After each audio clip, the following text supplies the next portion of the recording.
Waaqayyo Abbaan akka namni fayyuuf tokkicha ilma isaatii YESUS Kiristoosiin dabarsee biyya lafaatiif kenne. Ilmi isaa inni biyya lafaaf kenname Kiristoos isa wanti hundinuu karaa isaa uumame, isaafis uumame, isa ulfina guddaa qabu, isa yoonni dubbatee gaaronni iddoo isaaniitii raafaman, isa tokkoon dubbatee dhageessisudha. Waaqayyo Abbaan ilma isaa isa ulfinaan guutuu YESUS Kiristoosiin aarsaa bara baraan jiraatu godhee ilmaan namaatiif kenne. YESUS Kiristoosis ulfina sana gadhiisee akka waan tokkotti hin gallee of godhe. Bifa garbummaa hin fudhatee, fakkaattii namummaatiin hin dhalatee, waan hundumaanis nama ta'ee argame. Cubbuu karaa abboomuu diduu nama tokkootiin du'a namoota hundumaatti dhufe. Du'uuf du'aa ka'uu Yesuusiin fayyinni dhala namaatiif dhufe.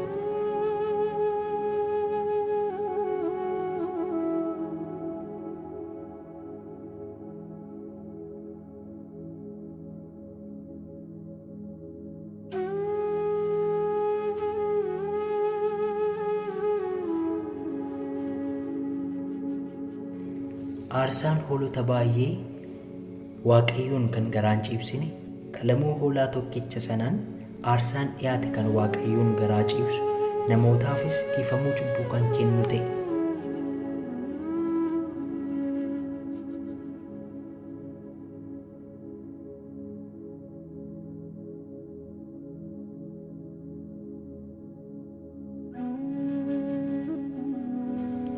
YESUS Kiristoos cubbuu namoonni godhaniif inni cubbuun tokkollee utuu irratti hin argamin in adabame. Isa hin cunqursanii, in dhiphisanii, inni garuu waan tokkoyyuu hin dubbanne. Akkuma ilmoon hoolaan isheen qalamuudhaaf geeffamtuutti in oofame. Akkuma hoolaan yommuu rifeensa irraa muran cal jettu inni calluma jedhe malee afaan isaa hin saaqqanne. YESUS Kiristoos isa dhiphatee leeyyoo keenya hundumaa isa baate.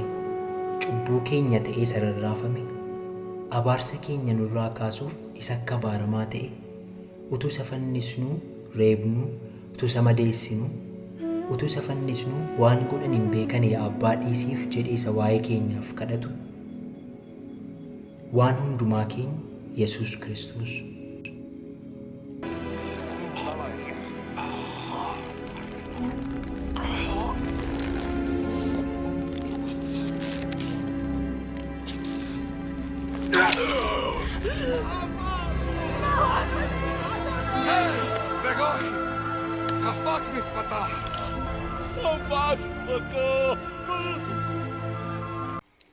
Inni dhiiga isaa dhangalaasee, in madaa'ee, in reebamee, tumamee, caccabsamee, kun hundinuu akka ani namni cubbamaan fayyu akkati fayyituufi.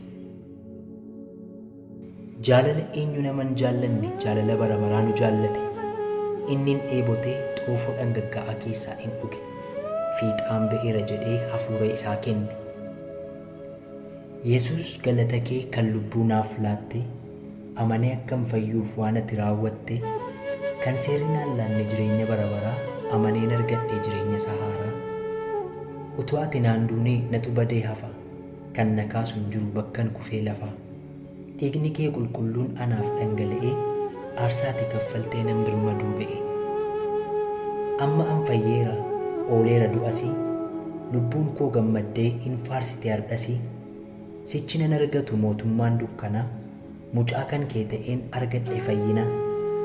Du'aa ka'uu keetiin qajeelina argadhe, ija jabina guutuun fuula abbaa dhaabadhe. Ergan sitti amanee maaltu na hadheessa, na keessa jiraattee ulfinaan na geessa. Mootii lubbuu isaa kennee ilmaan isaa oolfatu, arjaadhaaf garraamii kan hunda jaallatu.